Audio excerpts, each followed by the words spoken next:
그 기특한 천연 맛소금을 만드는 곳을 찾아 도착한 곳은 해발 1000m가 넘는 산의 중턱. 청명한 가을 하늘 아래 한 창고에서 커다란 몸집의 자루 하나가 들립니다. 지금 뭐 하시는 거예요? 예, 이걸 소금을 구우려고 공장으로 운반 중입니다. 이게 전부 다 이 소금입니다. 그러고 보니 창고 안은 자루들로 가득합니다. 모두 신안 비금도에서 온 천일염이라는데요. 이게 약 한 400톤 정도 있습니다. 12년 전에 당시에 고가를 주고 산 거 사서 12년 동안 보관한 겁니다, 이게. 이 많은 양의 천일염이 무려 10년에서 길게는 13년 동안이나 내륙, 그것도 산 중턱인 이곳에 고이 잠들어 있었다는 건데요. 오랜 시간 묵혀놓은 이유가 다 있습니다. 염도 간수 뺀다 그러죠. 그러니까 그게 이제 이래 보면은 원래 이 망 자체가 밑에가 망사로 돼 있습니다. 이게 이런 재질이 아니고 망사로 돼 있어서 물이 다 간수가 빠지게 돼 있어요. 그래서 이게 손에 안 붙고 이래 만져도 보실보실하고 이래 먹어도 단맛이 납니다. 이게 소금이 짠맛이 안 나고 단맛이 나요. 천일염의 간수는 맛이 쓴 데다 불순물이 섞여서 뺄수록 좋다지만 이 많은 소금을 관리하는 것도 일입니다. 자루의 위치를 바꿔가며 간수가 바닥에 망사로 잘 빠지게 하는 일이 쉽진 않죠. 그렇게 애지중지 관리하는 소금, 행여 쏟기라도 할까. 작업자들 모습에 긴장감이 역력한데요. 이 한 자루의 무게만 자그마치 1톤. 잘못해서 덮치기라도 하면 사람이 다칠 수 있습니다. 조심조심 트럭에 실린 천일염은 이제 새롭게 거듭나려 창고를 떠나갑니다. 도착한 곳은 소금 가공 공장. 그런데 실어온 천일염을 공장 안으로 들이는 게 아니라 공장 뒤편 왠지 구석지고 으슥해 보이는 곳으로 가져가는군요. 서둘러 자루를 펼쳐 내용물부터 확인하는데요. 간수가 잘 빠져서 네. 뽀송뽀송하네요. 아주 좋아요. 이게 저번에 했던 것보다 훨씬 나은 것 같은데. 아주 좋아요. 더 순수한 소금을 만들려고 이제 도자기 가마에 굽는 작업을 하고 있습니다. 여기 이 전통 도자기 가마에 천일염을 넣어 구울 예정인데요. 안에다 소금을 그 자체로 넣는 게 아닙니다. 전용 그릇에 천일염을 일일이 담아야 하는데요. 이것이 천연 마늘 소금을 만들기 위한 첫 번째 작업입니다. 이 도자기에 보여지만 소금이 이 간수가 잘 빠지고 이 고열에도 이겨낼 수 있으니까. 인체에 필요한 성분만을 남기려 천일염에 열을 가해 만드는 구운 소금. 그 일종으로 기존의 죽염이 많이 알려져 있는데요. 여기선 천일염을 도자기에 넣어 굽는 도염을 만듭니다.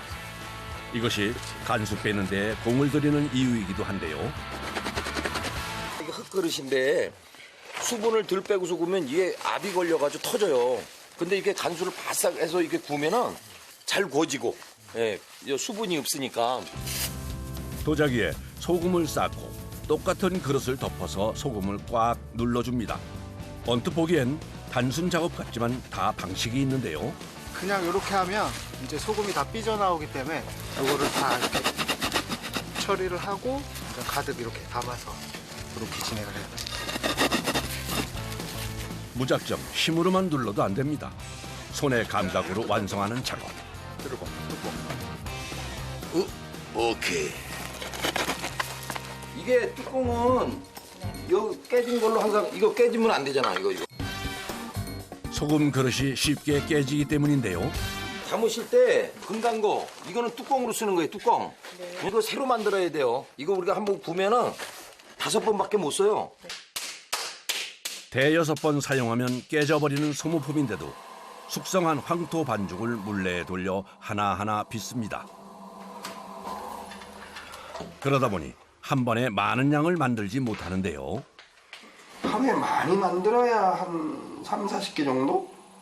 기계에서 찍는 건 카팅을 해서 탁탁 기계에 들어가서 툭툭 찍는 그 역할밖에 안 하거든요. 근데 얘는 손이 수십 번 가야 돼요. 그러다 보니까 아무래도 오래 사용하는데 그런데 약간의 차이점은 있거든요. 그래서 다시 약 일주일간 건조를 거쳐 1200도의 온도에서 15시간을 구워야 완성됩니다. 유약을 바르지 않는 게 특징이죠. 간수를 흡수할수록 물러져서 다루기가 조심스러운 소금 그릇은 무엇보다 그 무게가 만만치 않습니다. 요거 하나에 2.5kg 정도 된다고 보시면 되세요. 몇 그릇이나 담아야 돼요?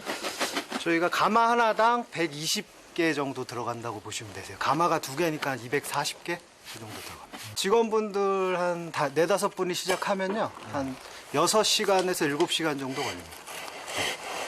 소금 담는 시간만요? 예. 그릇에 소금 담는 작업을 시작한 지 3시간째. 이거 은근히 허리 아프다니까 이거. 작업자들도 서서히 지쳐갑니다.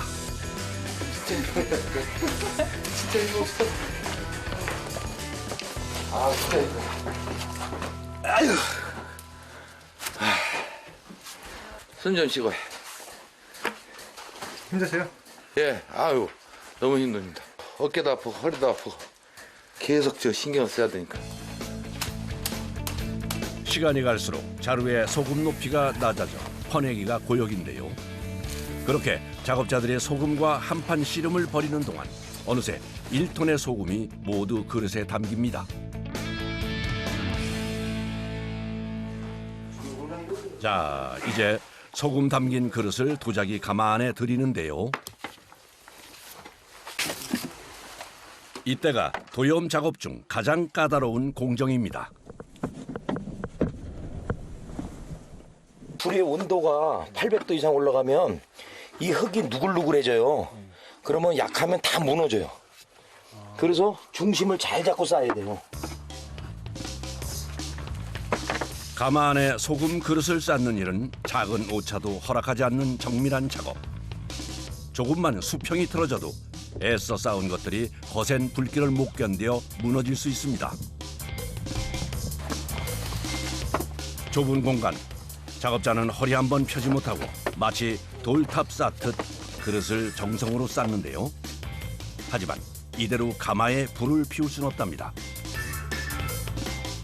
출입구를 막아야 하죠. 먼저 벽돌을 한 장 한 장 쌓아 올리고요. 겉에 황토를 발라 틈새까지 꼼꼼히 메우는데요. 균형을 잘 안 막으면은 작은 틈새가 이 온도 전체를 갖다 좌지우지해요. 그래서 잘 막아줘야 돼요. 도염을 만드는 것은 하나하나가 이들의 손이 직접 닿아야 하는 일입니다. 자, 이제 돌과 흙 대신 나무를 다룰 차례. 전통 도자기 가마에 연료로 쓰일 나무가 도착했습니다. 좀 길어도 되죠? 이 길이가 돼야 돼요. 봉통이라 불리는 아궁이 안에 통나무를 넣는데요.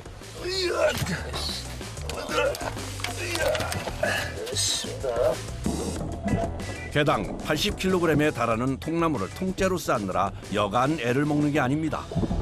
나무 쌓기가 굉장히 힘들은데 이거를 잘 쌓아야지 불이 맨 처음에 화력이 좋아요. 소금 그릇 쌓는 게 까다로운 일이라면 이건 힘이 많이 드는 작업인데요. 하나, 둘, 됐습니다. 나무 넣어주시는 것도 힘들어 보이시는데. 아유 힘듭니다. 굉장히 힘들어요. 나무가 크잖아요. 그러니까 또 적고 작업 공간이 이렇게 힘들죠. 아궁이 입구가 비좁은 탓에 주저앉아야만 나무 넣기가 가능합니다.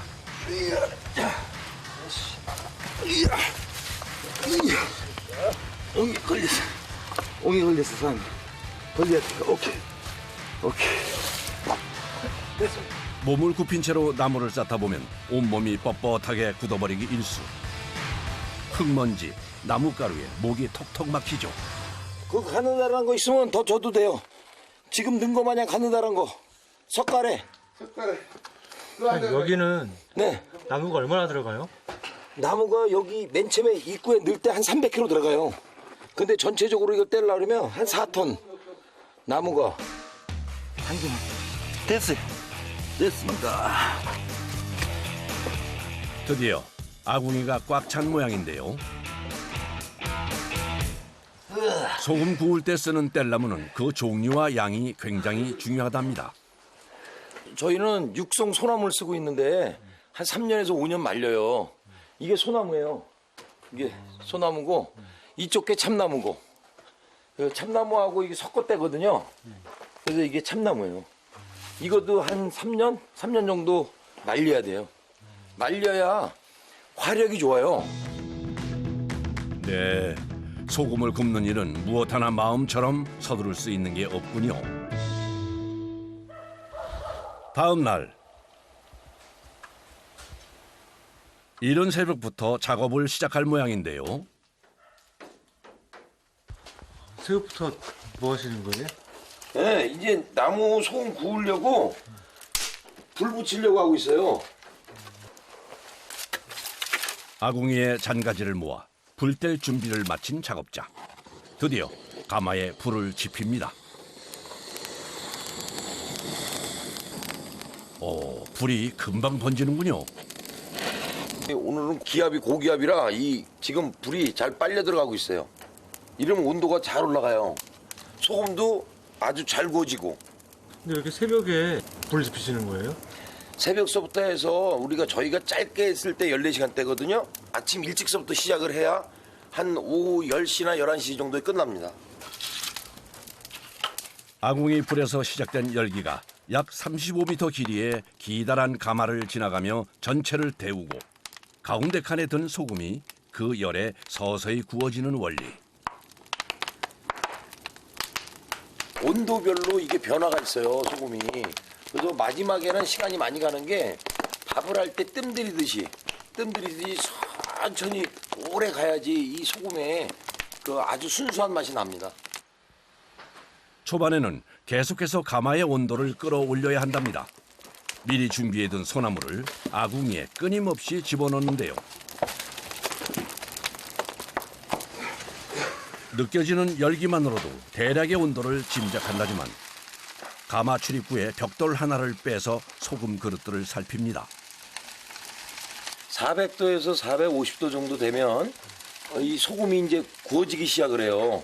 그래서 익는 소리가 팝콘 튀겨지듯이 이게 익는 소리를 보면서 이제 불을 조절을 해야 돼요. 소금 결정이 깨지는 소리입니다. 이는 소금이 불순물을 뱉기 좋은 형태로 변한다는 건데요.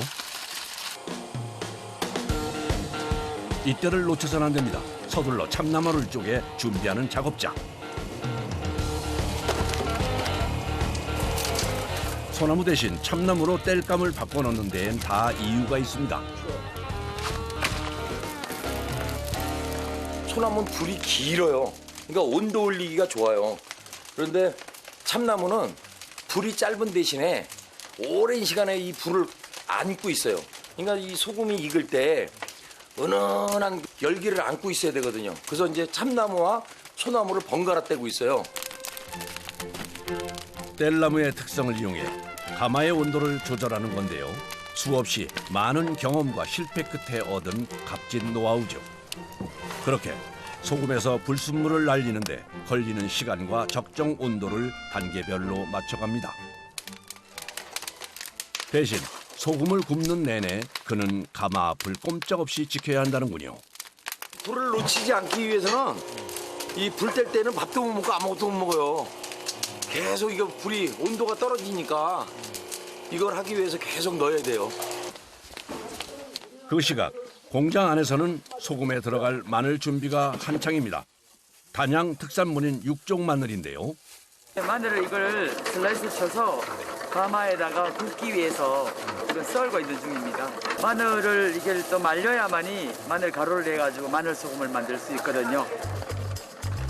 마늘 특유의 향과 매운맛이 강하다는 단양 마늘. 미리 잘라두면 본연의 맛과 성질을 잃기 때문에 번거롭더라도 그때그때 잘라 사용하는데요. 마늘을 도자기 가마에 딸린 뒷방으로 옮깁니다. 그리고 아궁이 쪽 벽 가까이에 넣는데요. 여기가 가마의 끝자락이에요. 여기 소금 구울 때마다 그 가마에 불을 때니까 거기에서 나오는 잔열로 해서 이걸 마늘을 준비해서 굽고 있습니다. 소금과 함께 마늘도 서서히 구워집니다.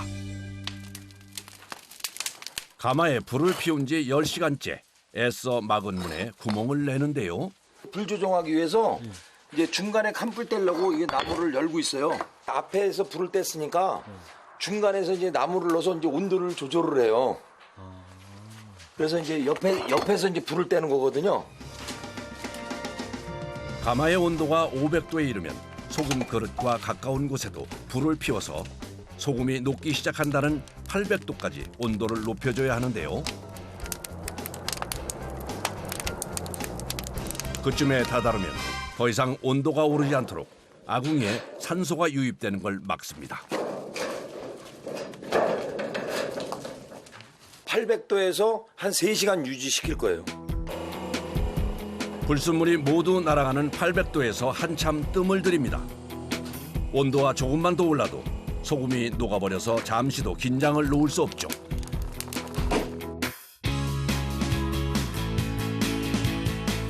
그렇게 무려 17시간을 작업자는 쉬지도 먹지도 못한 채 가마 앞에서 불과 사토를 벌이는데요. 사람이 먹고 인체에 꼭 필요한 거기 때문에 정말 잘 만들어야 된다. 잘 구워야 된다. 정말 깨끗하고 건강한 소금이 돼야 된다. 그런 일념으로 하고 있습니다. 그가 소금을 접한 건 15년 전.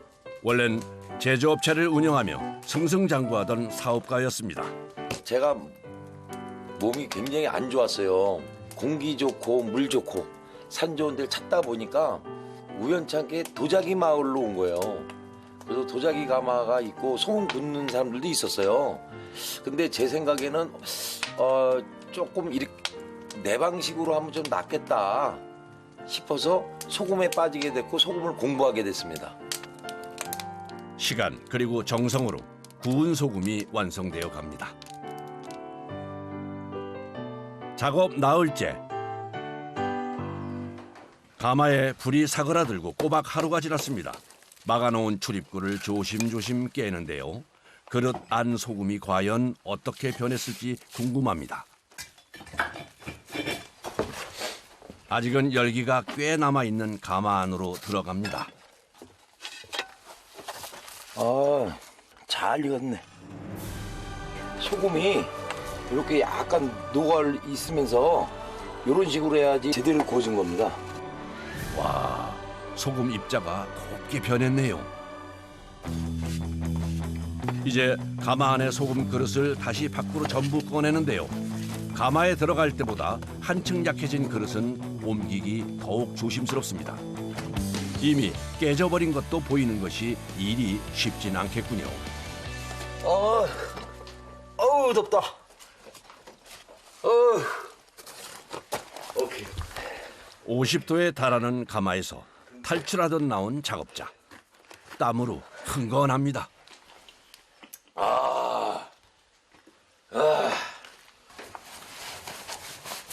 진이 빠질 대로 빠졌지만 위생복을 덧입고 다시 작업을 시작합니다. 처음 1톤의 천일염에서 불순물과 수분이 날아가고 나오는 양은 700-800kg 뿐인데요. 굽는 동안 결정이 깨져 입자가 작아진 소금은 식으면서 서로 뭉쳐 꽤 단단하게 굳습니다. 이제 이 소금 덩어리들을 파쇄할 차례. 방망이 등장입니다. 근데 소금 빻는 것까지 일일이 손으로 하기엔 너무 번거로울 듯한데요. 손으로 빠는 게 입자도 맛있어 보이고 기계는 이게 감당을 못해요. 이 소금이라 어떤 기계를 만들어도 다 녹이 슬어서 못 써요. 어느 하나 사람 손이 가지 않는 게 없는 그야말로 수제 구운 소금이군요. 하지만 아직 끝난 게 아닙니다. 소금 가마에 복사열로 구운 마늘을 준비합니다. 햇빛 건조를 한 번 더 거쳤기 때문에 웬만한 습기에도 눅눅해지지 않는다는데요. 분쇄기에 곱게 갈아줍니다. 마늘 첨가량은 오랜 실험 끝에 정한 비율에 맞추는데요. 구운 소금에 마늘을 20%를 섞어요. 구운 소금이 10kg라서 이걸 2kg를 넣고 있습니다. 마늘이 꽤 많이 들어가는군요. 마늘 한 접으로 200g 마늘 소금 10병밖에 만들지 못한다는데요. 장장 닷새나 걸려 완성한 천연 마늘 소금. 감칠맛은 따놓은 당상이군요. 구운 소금 만드는 작업이 꼭 돈을 목적으로 하면 이 업종은 못합니다. 그러니까 내가 좋아서 내가 이 자연이 좋고 공기가 좋고 물이 좋은 게 좋고 이 소금 만드는 작업도 참 재미있다. 이러니까 이거 참고 견디면서 하지 힘들지만 열심히 하고 있습니다. 소금을 향한 작업자들의 마음이 800도입니다. 불순물은 날리고 열정만 남았으니 말이죠. 언제나